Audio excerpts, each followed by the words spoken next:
Hi, my name is Peter, and I'm a parishioner at Mary Queen of the Apostles Parish in Salem, Massachusetts. This is my weekly reflection on the real presence of Jesus in the Eucharist. So instead of talking about this week's readings from Mass, I wanted to talk about what I might say to someone who asks what the Eucharist is. Now, I was thinking about this because back in October 2019, before the pandemic, in the peak of the tourist season here in Salem, on the weekend afternoons and evenings, the doors of our church were opened wide to the street. This was done even on Halloween night. And the Eucharist was exposed in a monstrance on the altar. And many people came into the church, including many non-Catholics. Now imagine standing in the entrance of the church welcoming people, many of whom are not Catholic, and people come in and notice the monstrance on the altar with the Blessed Sacrament. Some might wonder what it is, some might not, some might walk away, or some might ask, "What's that?" And if they did ask, what would you say in response? Now, I had been thinking about this recently for some reason, and I think I might start with this. That is a who, not a what. Now, what do I mean by that? Well, after having prepared these weekly reflections now for almost a year, I was wondering if there was one key idea that I could share that has been helpful to me. Now, I've been a Catholic all my life, but one of the reasons I remained Catholic and not merely a Christian in some other denomination was I believed what the Catholic Church taught about the Eucharist.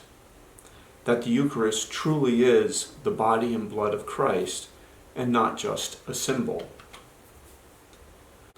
But looking back, my belief was merely an acceptance of this teaching as being true. I really didn't get it in the sense that while I believed it in my head, it was really not in my heart.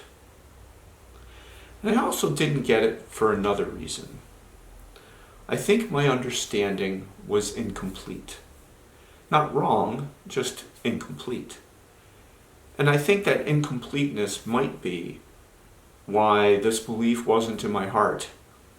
And I suspect a similar incomplete belief might also be underlying why many Catholics don't believe in the real presence.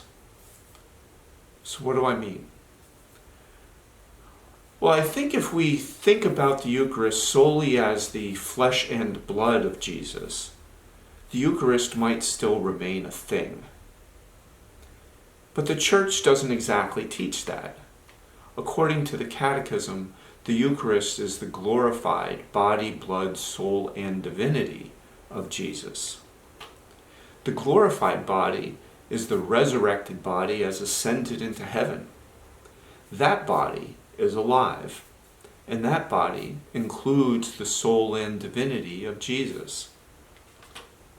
So the Eucharist is not just flesh and blood, a mere thing, but the entirety of Jesus himself. The Eucharist is the presence of a person, not a thing. When we see the Blessed Sacrament as a person, we can say, that's Jesus. That's God present among us. And that's a lot more than just flesh and blood. And there's a huge difference between the presence of a person and a mere symbol. So how do you think someone might respond if I said the Eucharist is Jesus, is God present among us? I suspect some might think I'm a little crazy, but I would ask for a minute to explain. And this might be what I'd add. If there is a God who loves us, you would think he would want to be with us, right? But if he came as he really is, all-powerful and everything, we would be completely overwhelmed with his presence. We would probably be scared. We would have no choice but to acknowledge him as God. But God, because he loves us, also wants us to be completely free to choose him or not. So what did he do? First, he humbled himself and came into the world as one of us, as a baby, as Jesus. While here on earth, Jesus established a church to whom he gave the power, and whom he actually commanded, to continue to make his presence available to everyone, humbly, in this appearance of a piece of bread. Because God is present like this, we remain completely free. If we want to turn our backs and walk away from him, we can. God doesn't force us to love him back. We can freely choose to love him back, but we also have to be humble, because we have to trust and recognize God is actually there when our eyes tell us there's just bread.